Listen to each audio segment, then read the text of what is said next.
Hey guys, welcome to today's video. So today we have a 2020 presidential election matchup between Donald Trump and Michael Avenatti. So Donald Trump is an incumbent president. You all know him.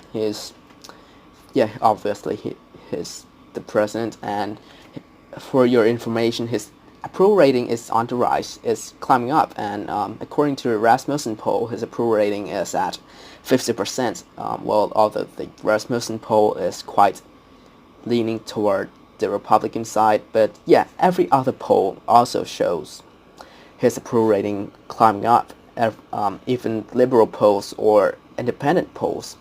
And I think the reason, oh yeah, and I forgot to tell you that his intra-party approval rating is at an all-time high for any Republican president, and I think it's good for him. And the reason behind this, I think, is that the economy is growing at an impressive pace. It's looking good that a lot of people give the president credit, and the majority of people approve of how the president's handling the economy, and I think that's why his approval rating is on the rise.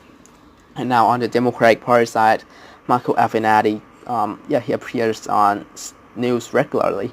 So he's an attorney from the state of California, currently representing Stormy Daniels in her lawsuits against the president. So Stormy Daniels is an aphrodisiac actress who alleges the president of sexually assaulting her, and she files lawsuits against the president, and a lot of liberals just mention her in order to attack the president. And both Michael Avenatti and Stormy Daniels appear on television frequently, and that just gives both of them the name recognition. And Michael Avenatti is a lawyer, and he recently said that he's going to run for not exactly. He said recently that he's considering a run in 2023, and that's obviously why I'm making this video.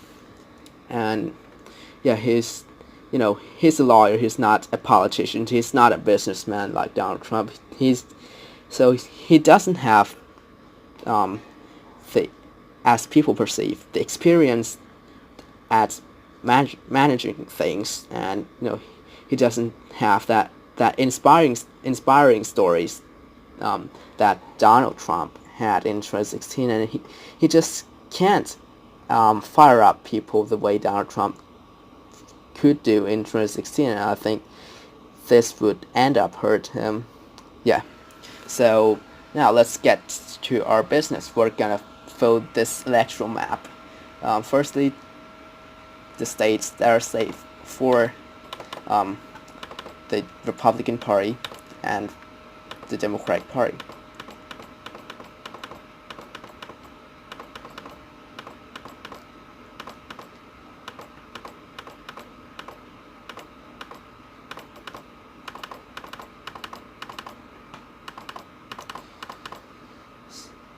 Yeah. So Donald Trump has basically 180 electoral votes, and Avenatti has 182 electoral votes. So first of all, I predict Donald Trump would be able to win the states of Ohio, Iowa, Arizona, and North Carolina. All of these states voted for him in 2016, and the margins of victory for him was considerable. And his base in a number of these states is expanding. His approval rating is on the rise, and Ohio has moved to the Republican side, and it voted for him overwhelmingly in 2016. I don't see it going back to the Democratic side. And over in Iowa, Donald Trump appeals to rural voters, those in the agricultural sector.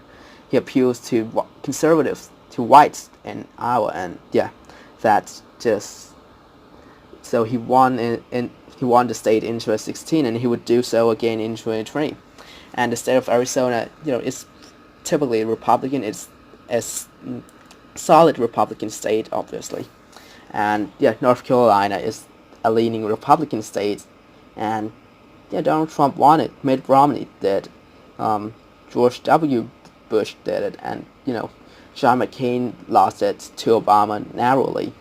And just remember that the year McCain lost the state was a year the economy was in um, extreme doldrums, and the economy was looking bad, and the incumbent president was a Republican. So, yeah, Barack Obama only narrowly defeated John McCain in North Carolina because of that.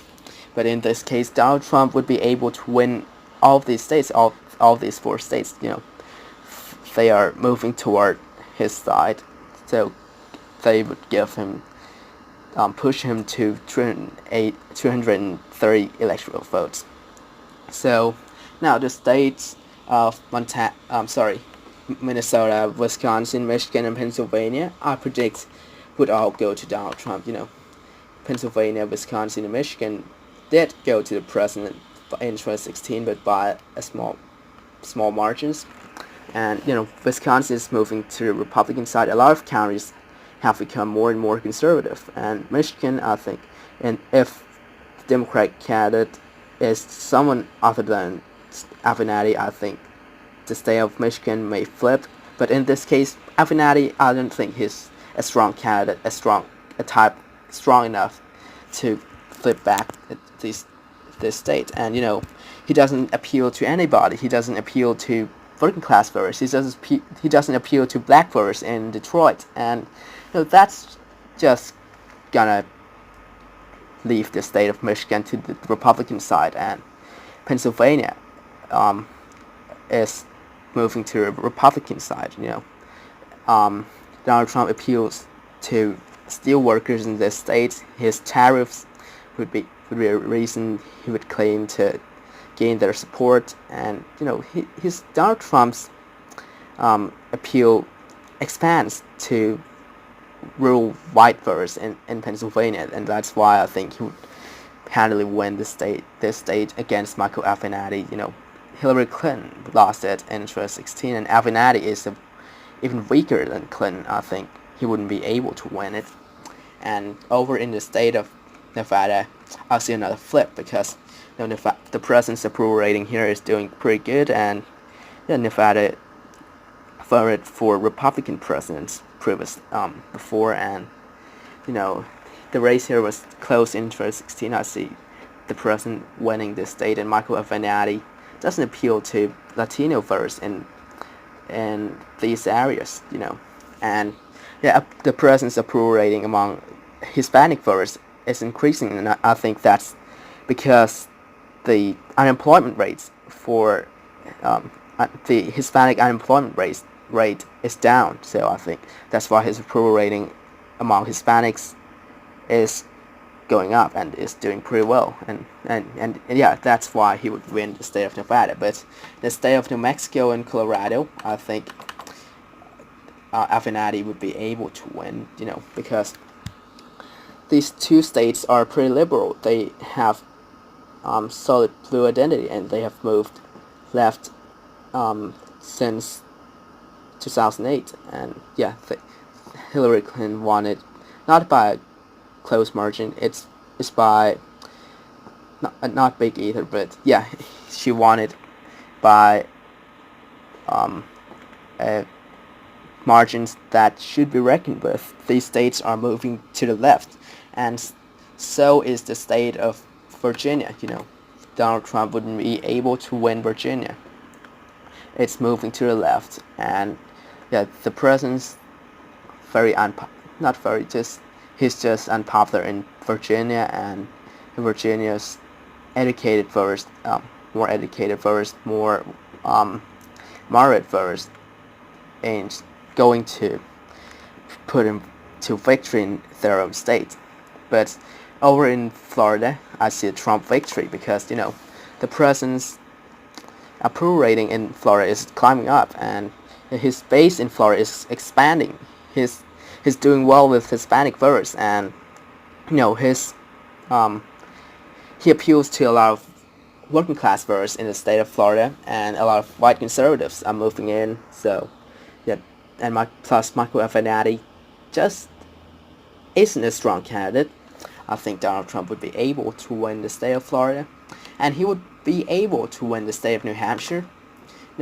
It's narrowly went for Hillary Clinton in 2016. I think Donald Trump has a good chance of winning it in 2020. Uh, Especially in the case that the Democratic Party's candidate is weak, and the Democratic Party is splitting between the socialist wing and the moderate wing, and I think that is going to destroy the Democratic Party and would hand the presidency to Donald Trump again in 2020.